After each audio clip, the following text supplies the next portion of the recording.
Hey, everybody. Welcome to Steve Couper's podcast for aspiring real estate investors. In each episode, we connect with seasoned investors and industry subject matter experts who are eager to share their tips and tricks and knowledge and experiences to help us learn more about real estate investing. So before I forget and go any further, and I always do forget this, if you're enjoying this content, please hit the like button. If you think your audience might enjoy it, please share it. And most importantly, please, if you want to see more of this, please hit the subscribe button. Now, I've remembered that. I'm going to move on. So today I'm super excited to introduce for Steve Couper's podcast number 26. It's kind of hard for me to believe that there's 26 of these episodes behind you, but here I am now with Michael Ponte. I've got this profound pleasure of introducing you here, the founder and president of Prosperity Real Estate Investment Limited. You're the real estate investor entrepreneur who specializes in, I got to read this now, acquisition, renovation, and appreciation of numerous properties in Alberta. Michael believes in turning undervalued properties into prosperous investments for the benefit of his investors, tenants, and communities. Since 2001, Michael has built Prosperity brand into a diversified investment management company. Prosperity Real Estate Investment currently owns over 30 million in cash flowing real estate assets, primarily in residential and multifamily properties. I also know Michael as a master of raising capital, multifamily investing. He's a coach, he's a trainer, and a community builder. He's a local boy from Langley, BC. He's well versed in the ups and downs of the business, and he's happy to share his knowledge and help elevate our community. So, ladies and gentlemen, without further ado, I'm honored to introduce for Steve Couper's podcast number 26, Mr. Savvy Investor himself, Michael Ponte.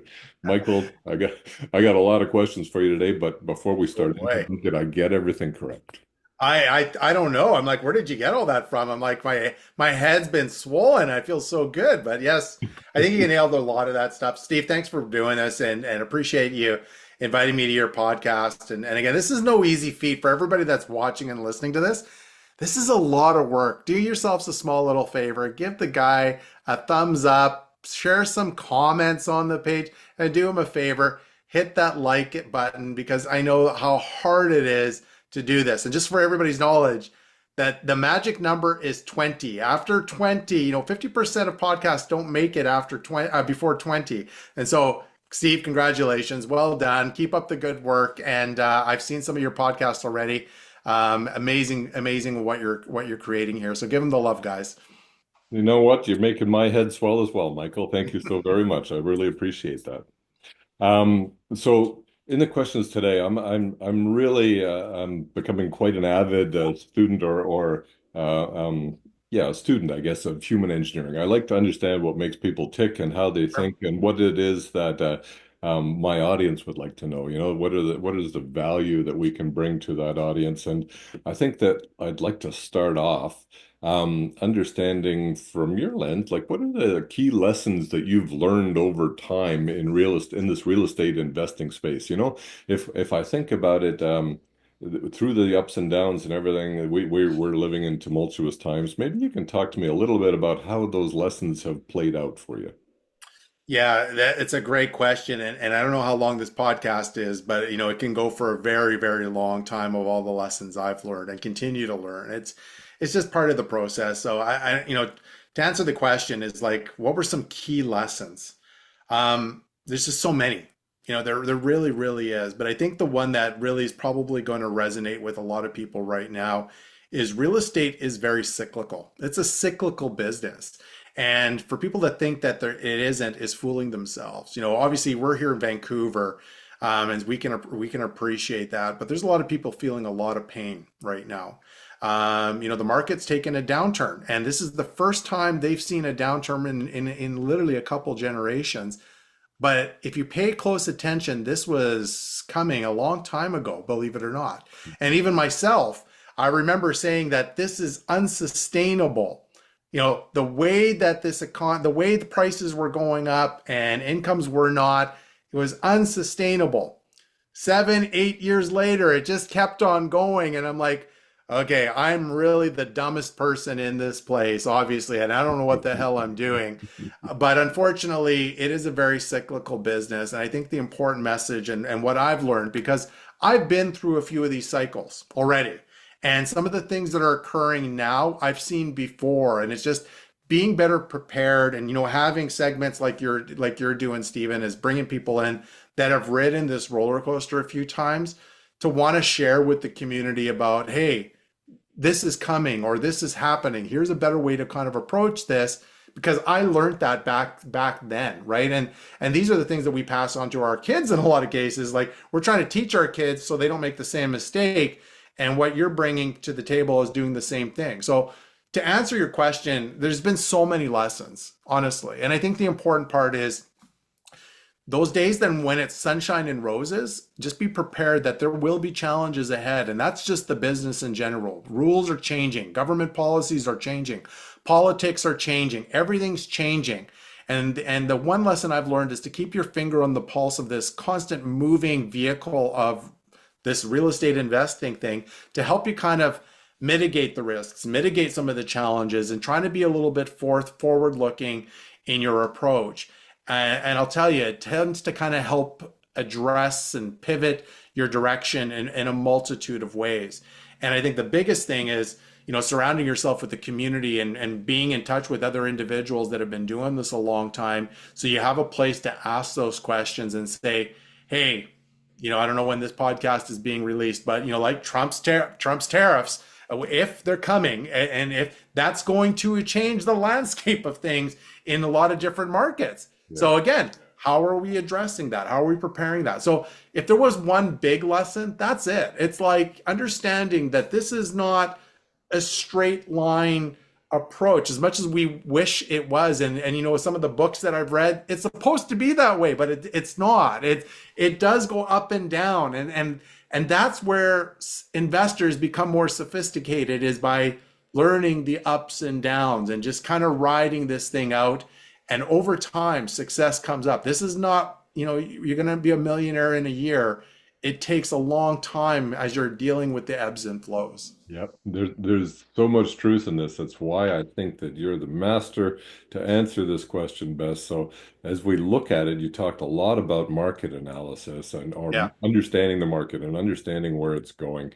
And you and I have talked about that a lot. A lot of the metrics that we're able to pull in that help us analyzing that market seem to be looking backwards. They're lagging metrics. Do you have any metrics that help you look forward other than the headlines on what Trump's up to lately? Yeah, like that one's too difficult to determine, but I think it's like, okay, in a situation like if we were looking at Trump as a perfect example, what industries are going to be the most impacted in with these 25% tariffs? Obviously, lumber is going to be a huge impact. We're a major exporter of that. Auto is going to be a very big exporter of that. So those are just a couple small ones. Oil potentially could be a big issue of that as well. So when you start to look at those big industries and how much is dependent of in those markets and what markets specifically are exporting those types of industries, like again, vehicles and oil and stuff, that will start to determine, cities and areas that will impact. And it's not even just vehicles. What are the subcontracts or some contractors that will also be impacted? And so we start to take those things into consideration. Those are big nuggets, right? And the same thing also applies with, let's just say, all of a sudden, new job growth, announcement of a new project occurs, right? What's that going to do with job growth in a specific market? The one thing I've talked about, in our community at Savvy Squad a lot, and even just within Savvy Investors, is affordability. It's a huge one. It's really, really big. So are we paying attention to this? So, to take another step back with these tariffs and everything that's going on, if we see some of that stuff going on, and all of a sudden the job loss is significant, people still need to pay, still need to eat and breathe and drink a cup of coffee and all of these things. So if they can't find jobs there, they will go to where the jobs are. So the question is, what industries and what markets will be least impacted? Because those can technically be some of the opportunities as well. So, it will be very interesting to see what happens. But from my perspective, some of the key metrics, and one of the biggest ones is still affordability. It's still number one. I know interest rates are going down. I get it. But the pressure is still on in regards to some of these inflationary pressures. And so, this coming year, There's a big reset on renewals of mortgages. So that, people might still see a little bit of a shock when it comes to that at these really higher prices. My prediction is I think we will see a lot more inventory hit the market. The question is, will sales also follow suit because of these lower interest rates? Time will tell. So anyway, few metrics: affordability, number one.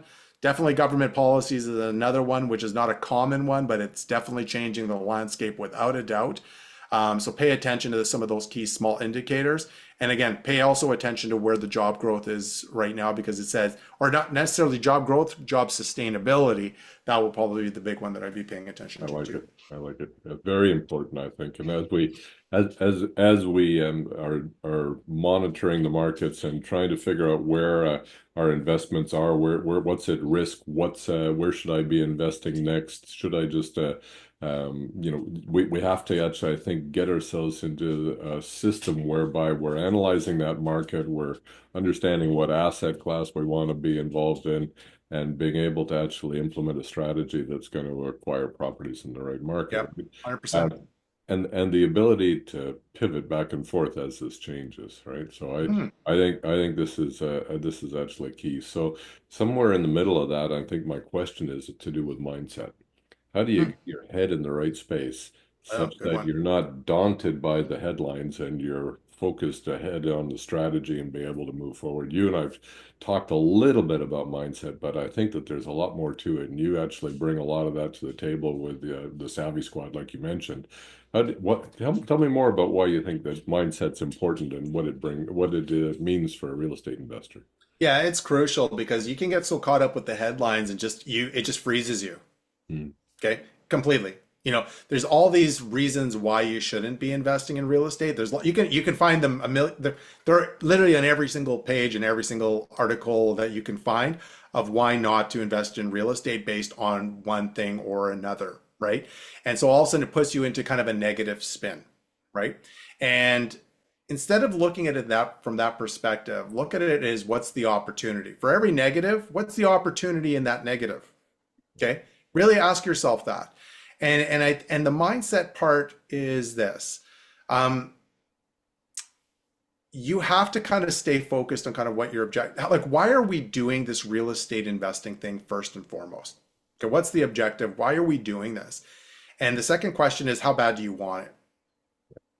Okay, and when you start to ask that question of how bad you want it, it hopefully kind of sets you in the right place.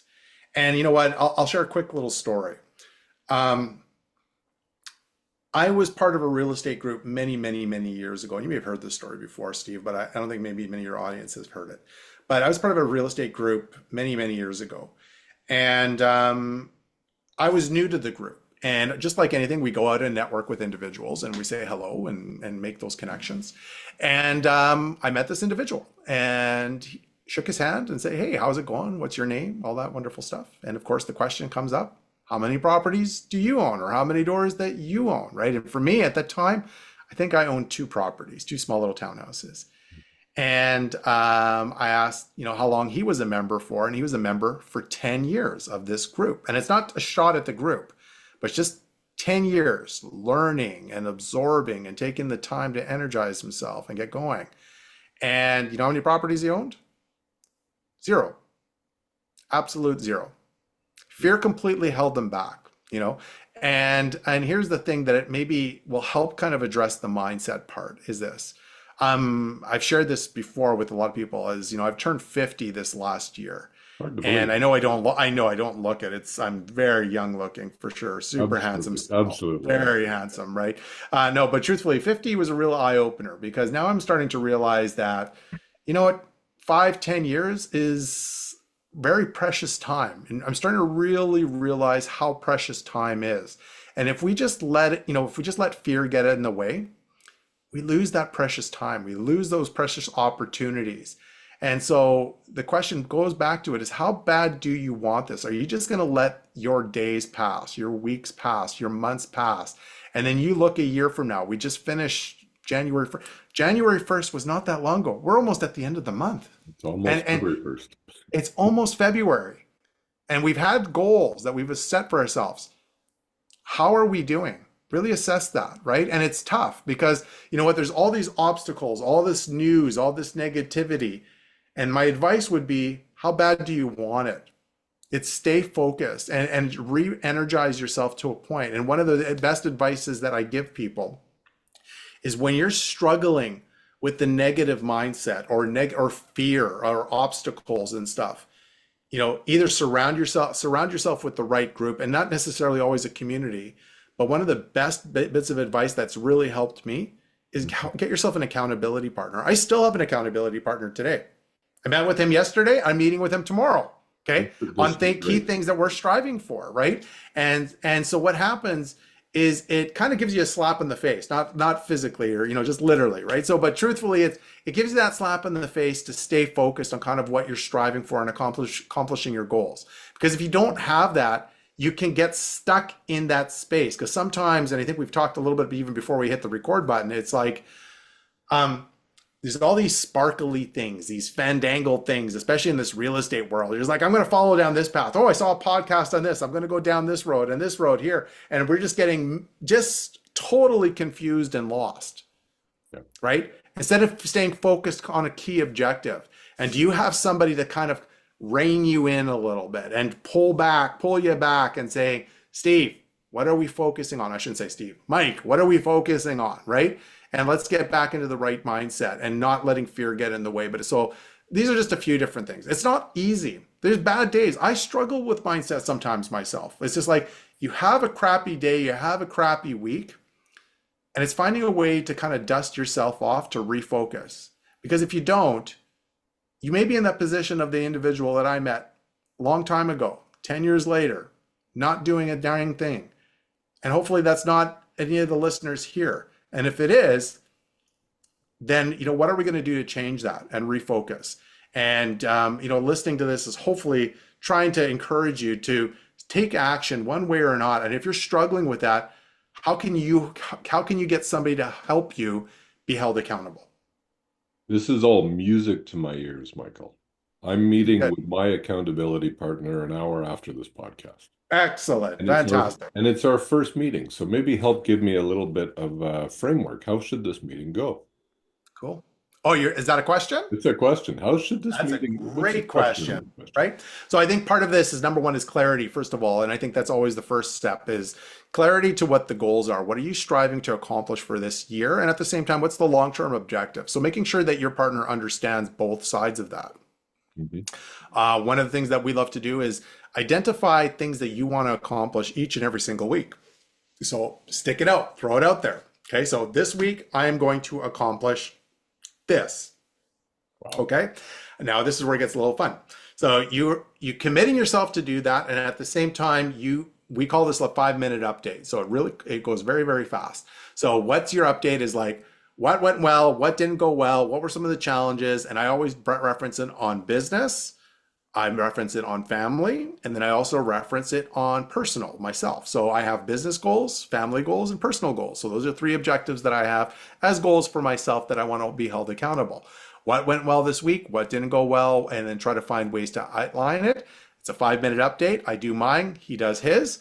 And then from there, we talk about it after the fact. And when we see some big rocks or big roadblocks, we call each other out on it and say, this is a big rock. Why are we addressing that? And trying to find ways to kind of address that. And if we don't have the answers between both of us, we find ways to get the answers to get that in, so we can kind of proceed forward. And that's really the one thing.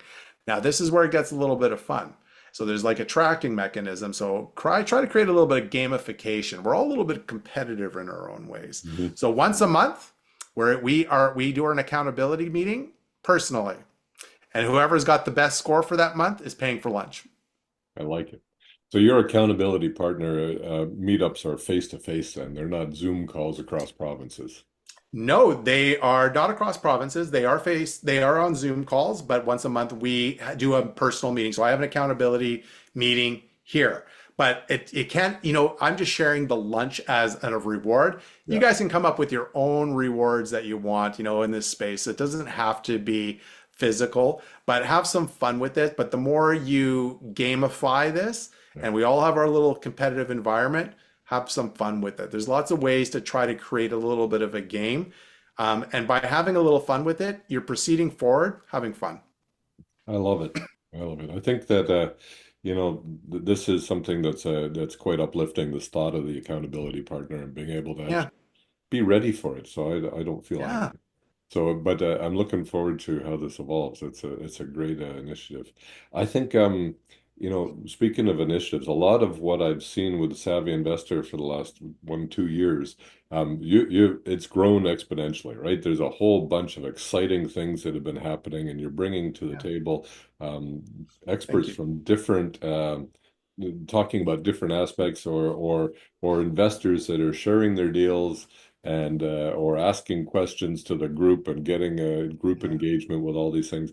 This kind of community building is huge. Is this what you had in mind 2 years ago, or is this something that's evolved on its own, is organic? Oh God, no. You know what? There's a long story with Savvy Investor, and Yeah. I'll just brief on it quickly. But Savvy Investor was a small group in a coffee shop with I think five of us. That's where it started, really, to be honest with you. And then we kind of, as a small tiny group, we decided, you know what, we should do this kind of monthly. It was really fun. Maybe I'll invite a few friends. And so we set up a meeting at a local restaurant nearby, had 20 people. What a shock that was. And it wasn't called Savvy Investor. It wasn't even called anything. It was just meetup, right? Or whatever, real estate meetup. And it wasn't anything. It was a place to kind of network.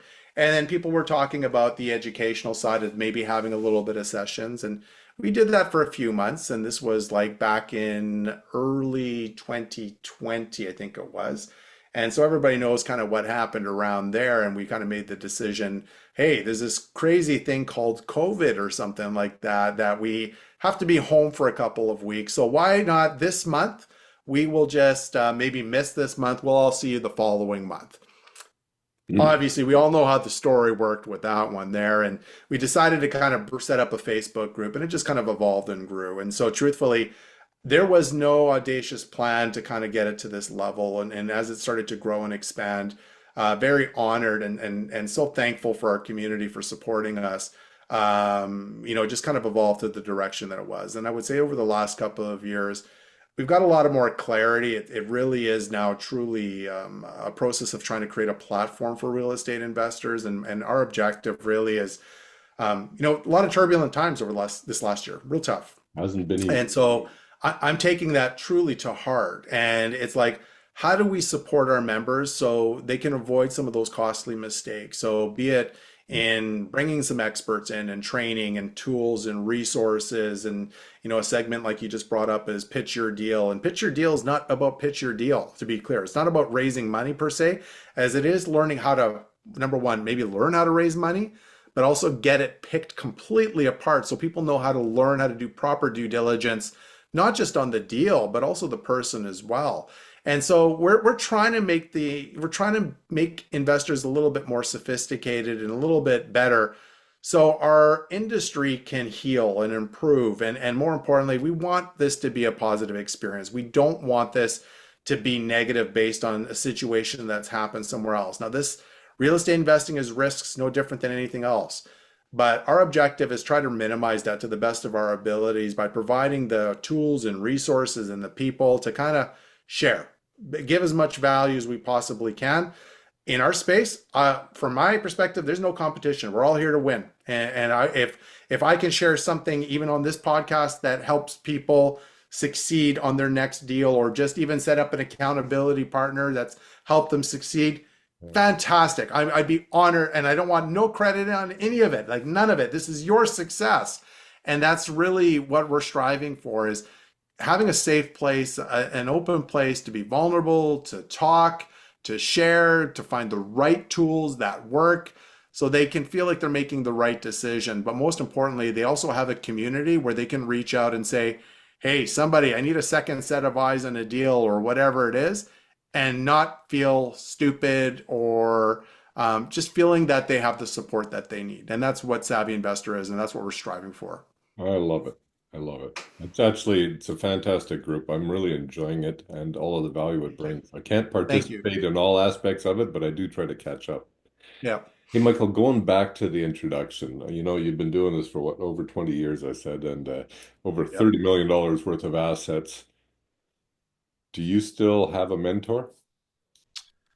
Um, I wouldn't say I have a mentor per se. But I have a lot of people, like an individual person that is a mentor, if you know what I'm saying, like technically a meeting with the person every single month or whatever. Yeah, But let's just say I have people that are more sophisticated than me in multitudes of the businesses that I'm part of, that if I need someone to lean on or ask questions, I have that support. yeah, Um, and so I think for that, I'm going to answer. The answer is technically yes, but I don't think it's to the typical term of mentor relationship. You know what I'm saying? mhm, And over the years, I always have people where I can just lean on and say, help for yeah, whatever reason it is, or guidance of some sort and direction that are much more sophisticated, much better in multitude of spaces than I am. And it's in multitude of different fields. There's people that are younger than me, there's people that are older than me, but they are much smarter than me in whatever space that I'm in. That if I need to lean on to somebody, I have those people there just to engage with. yeah. And mentors are great, and sometimes you need that right person to help kind of help support you. I've been a mentor for a lot of students to help them buy their first multifamily property or their first investment property, and very honored to be part of that starting of that journey for them if I in any way capacity that I can help them with. And I think everybody should have either a mentor or a group of individuals where they can lean on and say, hey, I need some guidance on this because I don't have it. So, I mean, certainly there's a lot of folks offering coaching, and it's yeah, seemingly endless, the opportunities for endless. Yep. groups and everything else. But I just wonder about the evolution of it. I think, started off with one group that was, you mentioned where you met the fellow that hadn't bought a property in 10 years, and you've evolved now to the point where the students become the master, right? And being able to actually help others, I think is great. So if I were to ask you then, you know, we all have a reason why we do what we do. I'd love to understand what's moving you. What is your why? What is it about this path that you're enjoying or you feel is fulfilling your goals? And what does success look like for you at the end? Are you going to continue doing this for another 50 years, or are you going to be hanging up your hat in five? What's your thoughts? It's a great question, and I actually don't have the full answer to be honest with you. Is you know what? I love the business of real estate investing. I really, really do. You know, Good. when you get to kind of a place, been doing it as long as I have, and everybody knows the game of Monopoly.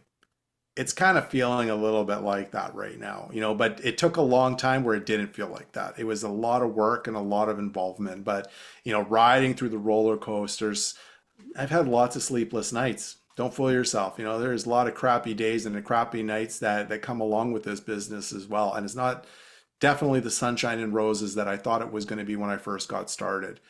But all those lessons weren't just for the real estate lessons. There were a lot of life lessons that were generated out of that as well. And I think for me, um, I really love this business. I really enjoy it. I love the good and the bad that also comes along with this. But what I really like is I also love seeing my kids kind of following us and following me like on Savvy Investor and liking our pages and being involved in our events and doing these things and just seeing how we're able to groom them too and wanting to buy their first investment properties and getting started in this journey as well.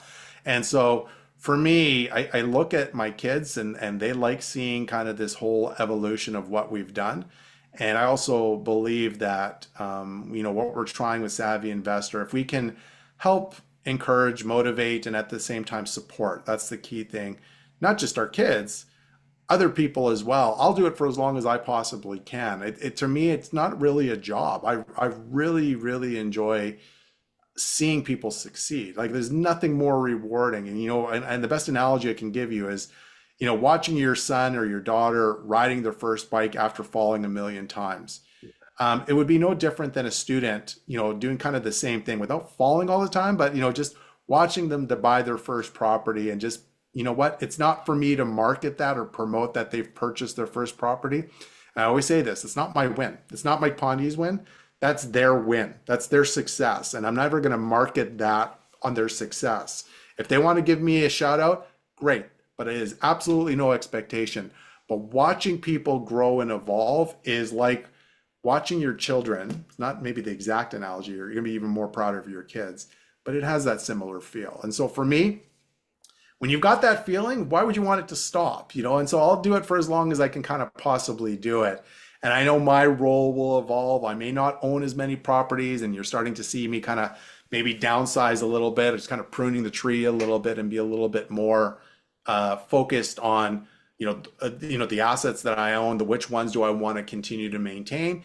And at the same time as I'm pruning, I'm still acquiring it, but it's about finding the right assets. But I'm so picky right now. So to answer your question, it probably won't be to the same pace that I'm at today. And part of my why is, as my kids have grown up and they're now going to university and stuff, time is now one of the most precious parts. And so for me, traveling is going to be an aspect. That's the one thing I love about this business is, we've tested this out is, for me and my wife, living somewhere 6 months, coming home 6 months, but still doing what I do. And that's, anywhere around the world. And that's really kind of part of my journey that I've got planned for myself, probably in the next couple of years. So, and so that is part of our evolution. But here's the best part. And this is one of the, as awful as COVID has been, our world's definitely got a lot more connected based on social media, based on situations like Zoom, like sessions like this. And you really can do it anywhere. And that's, I've tested this out several times, and it's definitely shown that this can be done very easily. And so that's the best part about this business is, everybody's like, I want more time with my kids. I want more time with my freedom. Well, life has gotten so much easier to do that, especially with the acceptance of technology. So It's a true statement. It's a very true statement.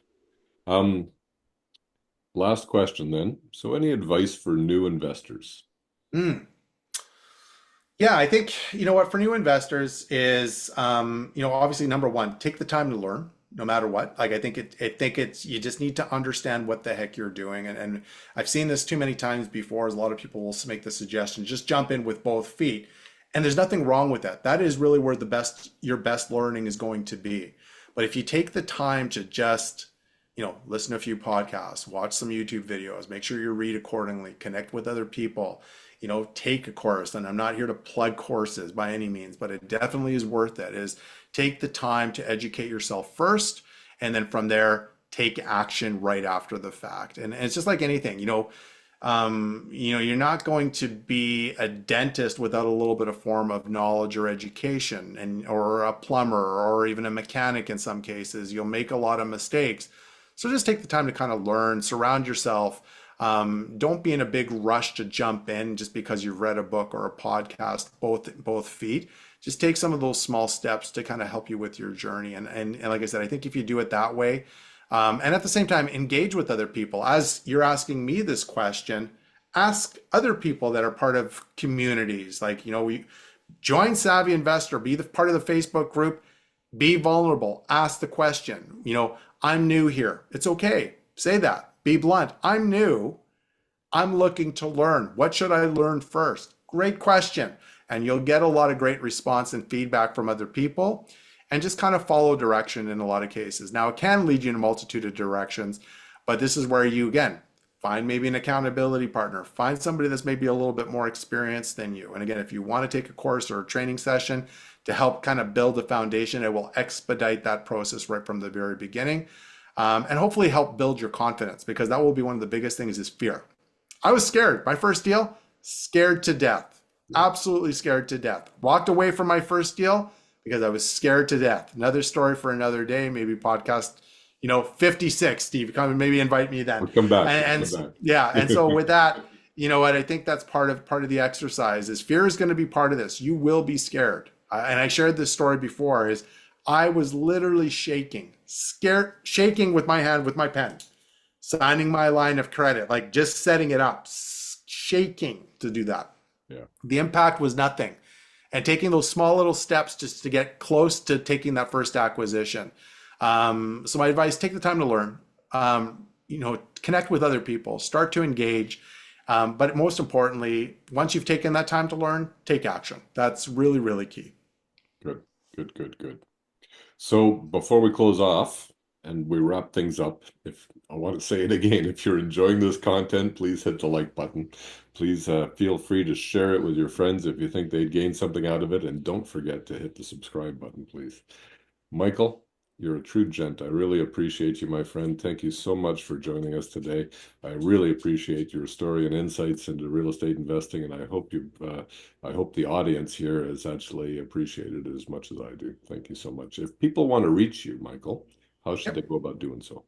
Yeah, lots of places to go. Best place I would recommend. You definitely give us a follow on our Facebook group, Savvy Investor, or just visit our website at thesavvyinvestor.ca, thesavvyinvestor.ca. Again, you can check out our Facebook group. We've got great blogs and video and podcasts and all sorts of information. And it costs you nothing. It's absolutely free. And as I share, for all our newbies, take the time to learn. Lots of free learning that's absolutely available there for you, as well as some resources. And we look forward to hopefully seeing a bunch of you guys joining us on the Savvy Investor Facebook page. Thank you, Michael. Thank you. Thank you, Steve.